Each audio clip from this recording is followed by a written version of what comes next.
Hello everybody, my name is Cirque and welcome to Kerbal Space Program. Starting a new series today. Oh, I'm excited. I saw this game quite a while ago. I mean, this game has been out for I think a year, maybe a little bit more. And I think I saw it almost a year ago. Saw some videos on it, people kind of messing around with it. And it looked pretty interesting. I thought about getting it, but I never did. I was busy doing other stuff. And recently I've been watching a lot of Zisto and a little bit of Kurt. He's not really doing too much of the Kerbal right now, but I know he used to. But Zisto's doing like a really cool modded thing right now, and I went back and watched like his old series, and it looks so cool. So I started playing this. I haven't really done much yet, mostly just some sandbox stuff, messing around. I haven't really accomplished anything, but I've been trying to get used to the rocket building and the navigation, and I've got a little bit of it down. But I think today we're gonna start out in the training. Hopefully this isn't too boring for you guys. The tutorials. Maybe some of you have seen Kerbal or played Kerbal yourselves, so you know all this. But right now I am a complete noob. I am not very good at the whole rocket science. But today we're going to try and learn. So, vessel construction. Welcome to today's lecture on vessel construction. I'm Werner von Kerman. Whether you want to put a satellite into orbit, fly a transcontinental flight, or step onto the very surface of the moon, you're going to need to build yourself a ship. It should be pretty easy, even if you're not a famous rocket scientist like myself. The first part required in any vessel construction is a command module. This part will either contain a plucky Kerbal crew or an automated pilot mechanism. Select a command module from the parts list. Well, there's not much to choose from, but go ahead and add that command module. So this is our basic command pod Mark 1. It's a very small pod. It seats one Kerbin. Interesting choice. It's not what a famous Kerbal rocket scientist like me would have chosen, but you're just starting, so you don't have that many parts available. If you ever need to move the vessel around the screen, you can pick it up. Yep. This will allow you to fit more parts beneath the vessel. Also, if you ever need more information on a specific part, just hover over the mouse cursor above it. Right-clicking it will give you even more information. So there's some stuff here. Toggle flag. I can't toggle the flag. Okay. Next thing we need is some fuel. So we got a FLT 200 fuel tank. Sounds great. Not too bad. You might be getting the hang of this. And now we need a booster, a rocket engine. So we got an LVT-30 liquid fuel rocket engine. Got some specs on there. Alright. Looking good. You remind me of a younger, less experienced, considerably less famous version of myself. Oh, I feel so proud. You may have noticed a new icon appeared on the lower right when you added the rocket. This is called a stage. Parts that have actions will appear there. You can add new stages to control the order in which these will be triggered. So down here we have some staging stuff, which we can play with if we work with these coupling things. So we can stick these on. I don't know if there's any like keys you can use to kind of make them stick to certain parts of the ship, like to make them stick so that you can get them more even, but I guess we'll just do that. We'll try and line them up so that they're nice and even. We want to make sure that's nice and symmetrical. Is that pretty symmetrical? Needs to go down a little bit. This is one thing I'm not super good at, is like making everything connect the way that I want. There we go. And then let's wait. You can use the two large buttons in the bottom left of the screen to control how the edit duplicates. Oh, symmetry mode. Ooh. Oh, okay. Well, if I just read this, that would work.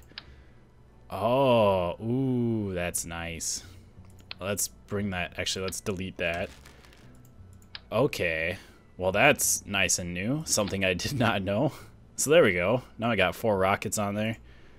Oh, and you can make it do a lot of things. Cool.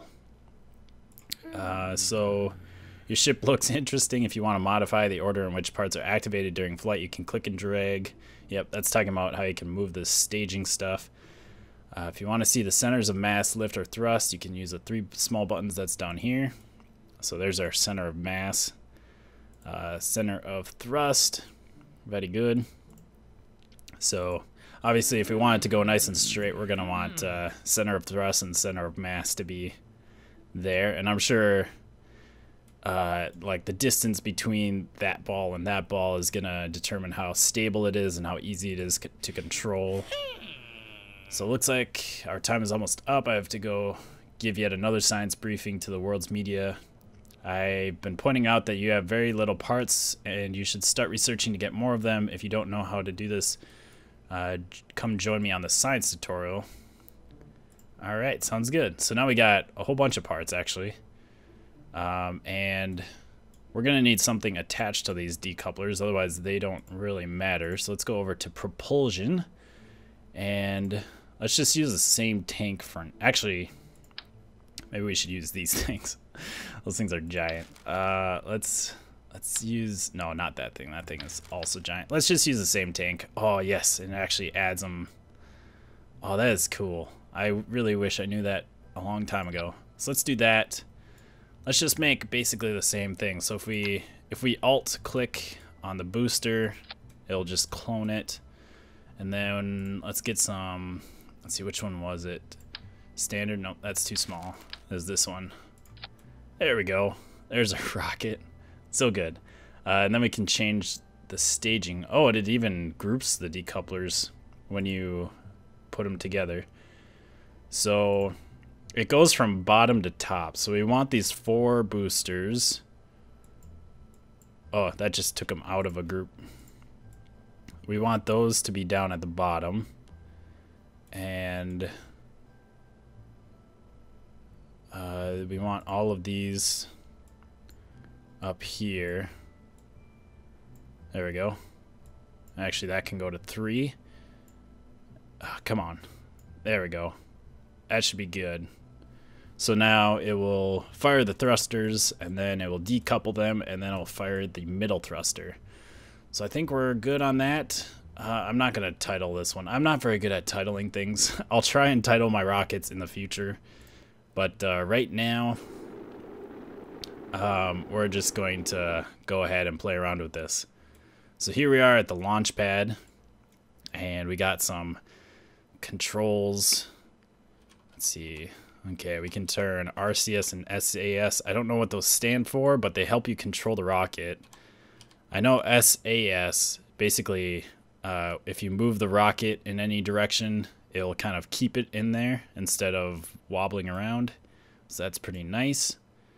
And then we can throttle up to 100%. There's a little throttle down here. And press space. And we're up. We're up. I just realized something. I totally forgot to put a parachute on this thing. We're using up our fuel pretty quickly. We're gonna burn out very quickly. There goes our first rockets. Oh, where did the tanks like exploded? That was weird. That shouldn't happen. We're not gonna make it very high. If I hit M, we can kind of see our trajectory. Right now, we're going very far up. Oh, and I think something exploded. Or, yeah, we just ran out of fuel. So right now we're just kind of going up. Oh, we got all the way to 18,000 meters. I wasn't paying attention to that at all. I know if you want to get into orbit, you have to really go sideways. I think right around 10,000 meters is a good option. We forgot to put parachute on this thing, so our good friend Jebediah is not in very good shape right now. Where are we? I think we're heading up to our apoapsis. The apoapsis, I think, it's the highest point in our arc. I believe that's what the apoapsis is. There's also a periapsis. These are terminology that we need to learn. What is all this stuff? I don't know. Focus. Oh, that's helps you focus on things. Don't focus on Kerbin. Focus on command module. No, how to focus. No, not add maneuver. Oh no. How to don't add maneuver. I can't scroll in anymore. Come on. I can't focus on it. Maybe if we do this. There we go. Oh, and we're falling. We're falling. We're falling at about 400, close to 400 meters per second to the Earth. Let's revert this flight. Revert to vehicle assembly. And where are parachutes? Utility? Is that... Yeah, parachute. Mark 16. Those are big parachutes. Wait, I think. Or are they small? It's kind of big. Maybe it's... That one's kind of big too. Oh, there we go. Small parachute. Okay. That was a parachute, right? Yeah, Mark 16 parachute. So we could try this again. Maybe we'll add more boosters. Let's copy that. Not all of that, though. Delete that. Might have to grab a new one here. Let's do some more here. Let's do the symmetry. And then bring that down. And let's add the boosters back. Which one did we use? The LT30. We also have a LT45. I think this one...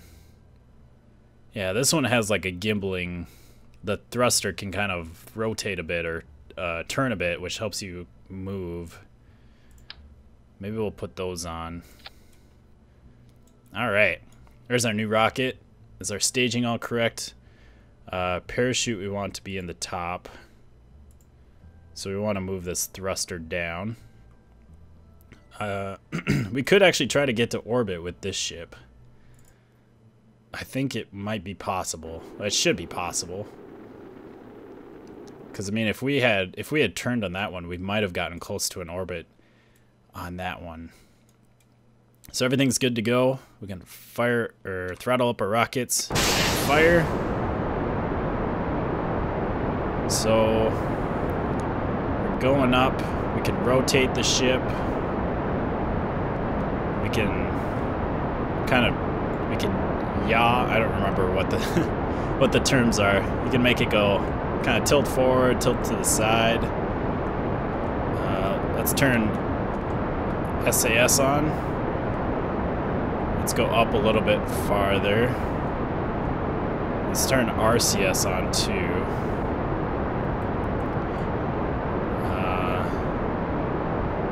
We'll just go up like this. I think right now we want to turn towards the horizon. Yeah, let's just get all the way over to the horizon right now. We're heating up. Did we lose all? Wow, we lost all that fuel already. How's our arc? Yeah, we might not have enough power. Although it's going around quite a bit. Yeah, see our arc is going... It's expanding. I think we just ran out of fuel though. So we did not have enough fuel. Dang. At least I don't think so. Or we were too heavy. There's where we started. It's okay, Jebediah. We got a parachute this time, so we can save you. We're up at 31,000 feet. We're getting into very light atmosphere. I believe outer space would be considered this dark gray area. I'm not sure exactly how high that is. I think it's right around, or not feet. Why did I say feet? This is meters. I don't know exactly where space technically starts, but we're right around 40 kilometers up. So maybe that's 60 kilometers, possibly. How are we doing? So we're gonna land in the ocean. Looks like right around there. Getting close to our apoapsis here. We can speed up time a bit. No, we can't, because I think we're too close to the Earth's gravity. And so it's running a bunch of physics on it or something. I think there is a way to still speed it up, but I don't remember how. It's not letting me. Can we just click on this? No. No, don't focus on Kerbin. Why do you keep doing that? I don't understand. Alright, so we're getting pretty close to the surface now. We're slowing down in the atmosphere. I realized I probably should have put a decoupler on right between the module and the fuel tank. I don't know if it really matters anything, especially since we're landing in the ocean. But that'd probably be much better practice. I think I'm gonna... Yeah, let's let out the parachute. I don't know when is a good height. It seems like we're going too fast right now. It's not deploying. But hopefully it will. We're still 2,200 meters, 2 kilometers up. And we are slowing down. You know, it's catching some drag. I think it's slowing, maybe. I don't know. I don't know. There we go. Parachute out. That slowed us down a lot. Down to 10 meters per second. Which means we're gonna... It's gonna be about 3 seconds before we hit the ground here. And touchdown! Yeah, we're kind of underground. Oh, I think we lost the tank actually. Must have broken off. So there's our first successful flight, sort of. We got close to outer space. Jebediah returned safely. I think there's a way to recover the ship, but I think we might have to go back to the Space Center.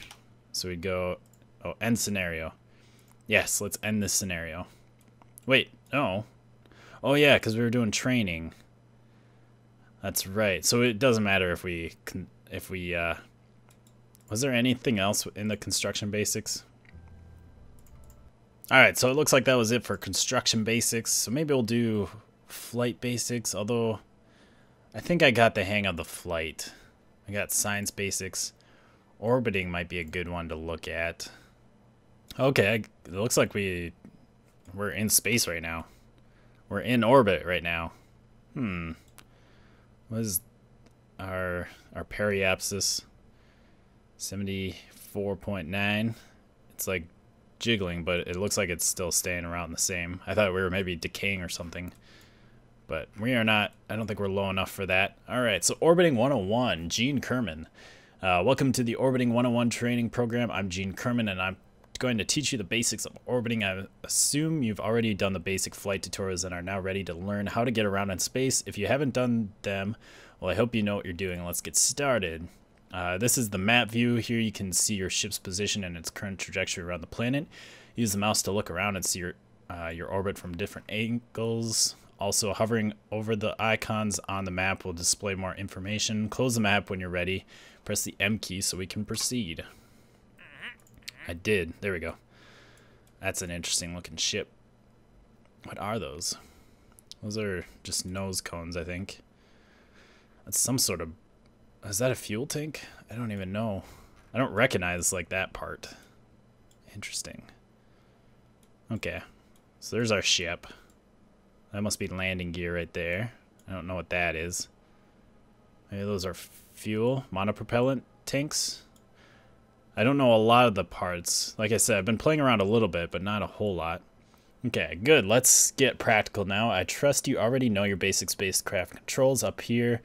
They're very much the same, only that the lack of an atmosphere makes the ship behave quite a bit differently. Because there's no drag slowing you down, for every input you apply, you'll have to apply an opposite one to come to a stop again. I'm going to remotely nudge your attitude controls a little. Try to get the ship back under control afterwards. If you find yourself totally out of control, hit T to toggle the SAS on. Ready. Okay, so we need... Stop. Stop. Why? Wait. What the heck? I don't think... I mean, I can hit T, right? That turns SAS on.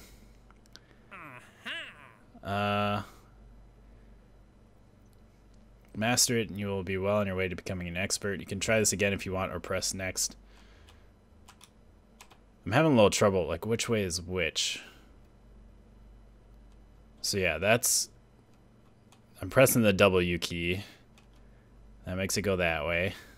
And then we got the S key going that way. Okay. Okay. I think I understand. When I was pushing it before, it didn't seem to be really doing much, though.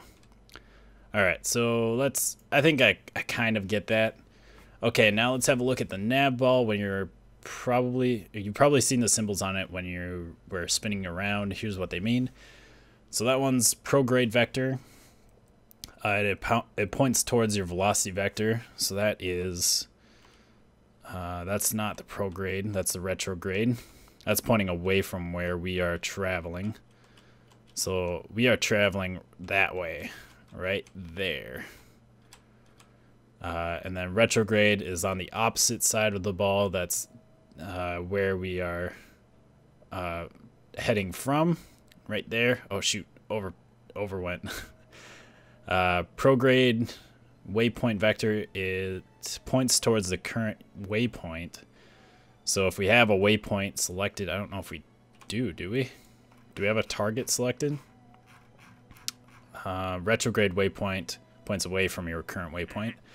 What we want to do now is go through some of the basic maneuvers you'll need to know. Let's try raising your apoapsis first. The apoapsis is the highest point in an orbit, and it's indicated by the node marked AP. The best place to raise your apoapsis is at the periapsis, which is the lowest point of your orbit. If you hover the mouse over the periapsis node, you'll see we're going to reach it in a few minutes, so 5 minutes. Press period to speed up time a little so we can go a little faster. So we can do some time warping. Let's go right there for now.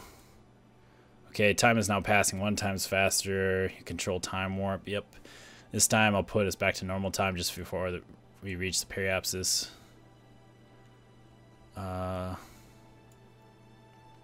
Okay, so I guess he's going to adjust it when we get close.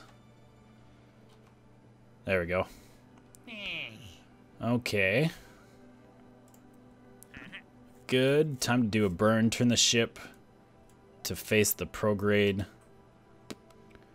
Prograde vector. Where's the prograde vector? Right there. Oh, go back. Go back. This thing doesn't have like any, I don't know what they're called, but like little boosters on the side. Little rocket jets that kind of help you control it a little bit better. Okay, now we are turned prograde. I've engaged SAS for you to keep her steady. Press the Z. Okay. So right now we're accelerating and our apoapsis is increasing. And we're sticking right on the prograde. Very cool. I don't know. Oh, until your apoapsis reaches altitude 800 meters. How much fuel do we have? We have quite a bit. We might actually have infinite fuel in this scenario. Let's get back on the prograde a little bit. Our apoapsis is climbing, about 400,000 right now. Still got a little bit of burning to go. Alright, so we're nearing 800,000 meters. I think we hit X to stop. So right now. And we cut our engine. Very good. So we got an apoapsis of 801,903 meters. So with orbital maneuvers, pretty much everything you do will affect the opposite side of your orbit. So to raise the highest point apoapsis, you thrust forward or prograde at the lowest point. Similarly, to raise your periapsis, you thrust prograde at the apoapsis. We're on our way to the apoapsis now, so let's just do that. All right, so we got time warp, 50 times. All right, so we're coming in at our apoapsis, and that is our retrograde vector, so we need to go to the other side to our prograde vector, that way, and right there. And then we fire up those engines. So turn those full thrust. And we're trying to circularize our orbit right now. So we basically want the apoapsis and the periapsis to be roughly the same. And here it's showing our eccentricity. That needs to go to 1. So we're going to be burning for a little bit until that goes all the way up to 800,000. Okay, we're getting close again. Get ready to cut the engines. Oh, wait. Oh, okay. It stopped showing me. That was weird. That kind of threw me off. So we're not quite, we don't have quite an eccentricity of 1, because I stopped a little early, because it kind of changed that, but yeah. So, nicely done. This is how you change the size of your orbit. This maneuver should come in handy on many situations. Next, we'll look into changing your orbital inclination. It's the angle your orbit makes to Kerbin's equator. If you manage to maintain a reasonable amount of control this far, we should still be nearly 0 degrees. And we are. Changing inclination is done by thrusting in 90-degree angles to your prograde vector, but without changing your pitch relative to the surface. So on our present nearly equatorial orbit, prograde is due east. That means to increase our inclination so that our orbit takes us into higher latitudes, we have to burn towards the north. If all that I just said makes your head spin, the nav ball once again comes to your rescue. To change your orbit inclination, you can use the normal vectors, normal and anti-normal vector. In this case, you will need to use the normal vector. So we need to point towards the normal vector, which was to the north. That must be this way. I think it's to the north, because he was saying that we need to go to the north, but maybe not. Turn the ship to the normal vector. Where is the normal vector? There it is. Is that normal? Yes. Oh, okay. Is that to the north? I guess that is. Okay, we'll go back a bit. And we are there. And now we just throttle. Yeah, and open the throttle. So let's get on it a little bit. And throttle. And we want orbital inclination of 10 degrees. We're at 0.4 right now. So let's look at what's our ship doing. So we're going that way. We're going up. And our orbit is slowly doing something. It's starting to tilt that way. 2.5 degrees. Let's get back on the normal vector just a little bit. A little adjusting here. Alright, and we're about there. And cut the engines. We have an orbital inclination of 10 degrees. This isn't switching though. Why isn't that not switching? What do we have to do?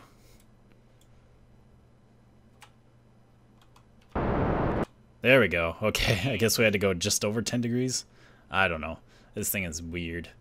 So that's how you change your orbital inclination. For these maneuvers, it's always better to do it in the slowest parts of the orbit so you don't have to spend as much delta V to turn your orbit around. That also means inclination changes on larger orbits, such as we are now, take less fuel than the same inclination change on a lower one. Also keep in mind that changing inclination doesn't necessarily mean accelerating to the north or south. It means accelerating on 90 degrees headings to your prograde vector. Okay, so next let's look at the last essential maneuver, lowering your orbit. So we need to face the retrograde, which is right there. And let's go up and over, right around the retrograde. And then we need to just fire up our engines. Come on, stay on there. Having a little trouble getting it to stay on there. So now we're lowering it. What does it say? 30,000 meters? Oh, that's...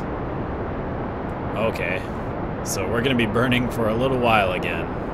That's a small orbit. So basically right now we're just slowing down, trying to decrease our orbit. Okay, so we're getting very close.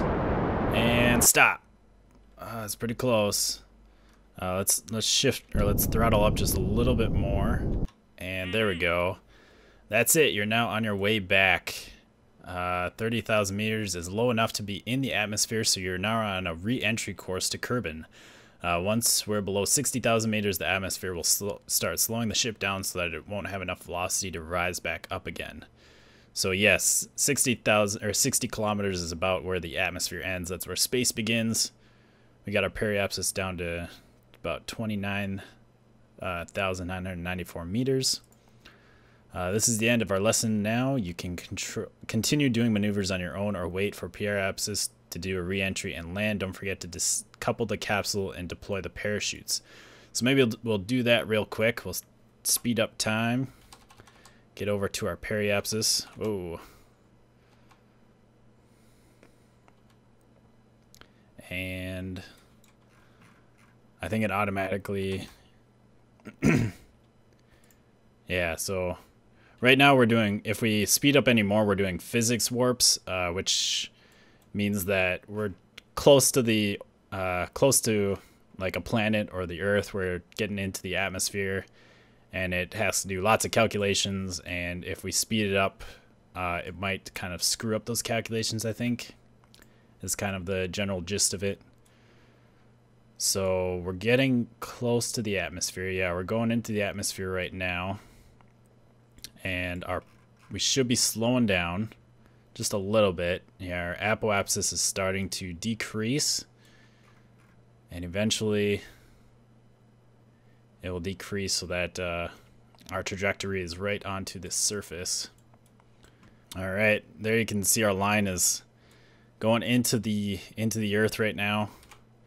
And maybe we should decouple right now. So if we do that, we're left with just our command module. I do believe you're supposed to...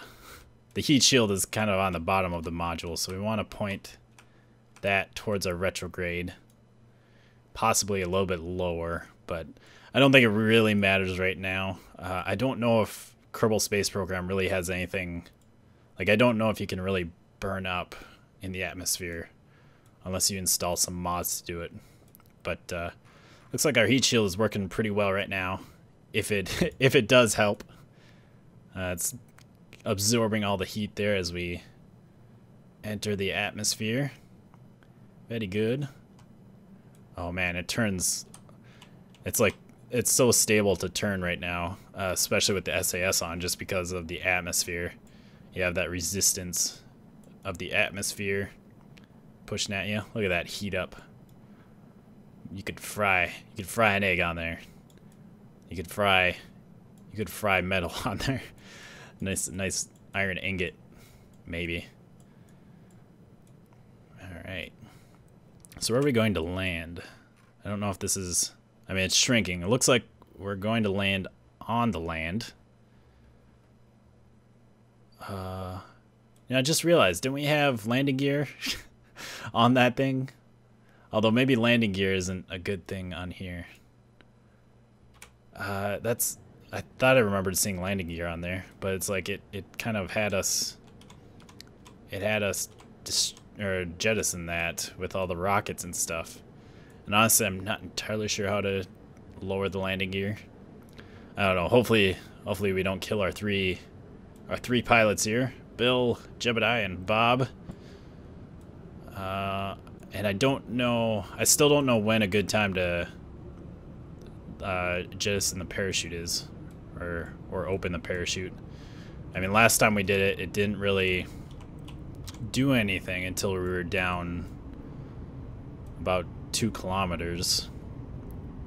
But then again, it didn't really hurt anything by having it up higher, so maybe we should open it right now and just wait for it to open up and slow us down.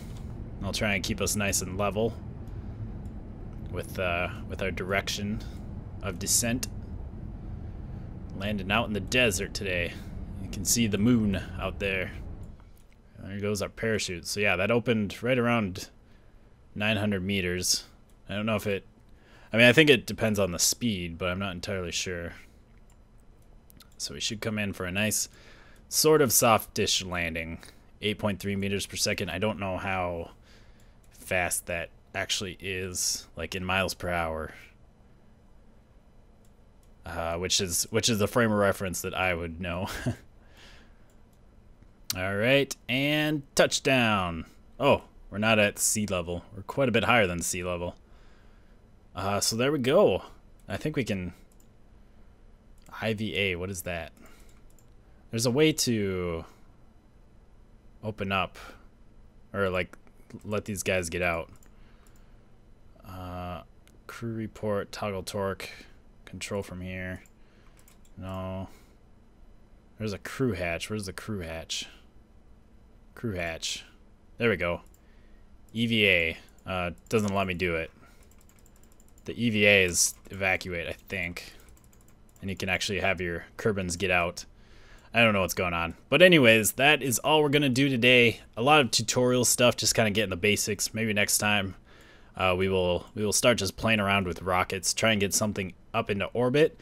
But I hope you have enjoyed Kerbal Space Program. I hope that we can continue doing this for a while, because it definitely looks like a fun game, and all the stuff you can do with it is really cool. And I like the science behind it. It's really interesting. So, thank you all for watching. I will see you next time. Goodbye, peoples.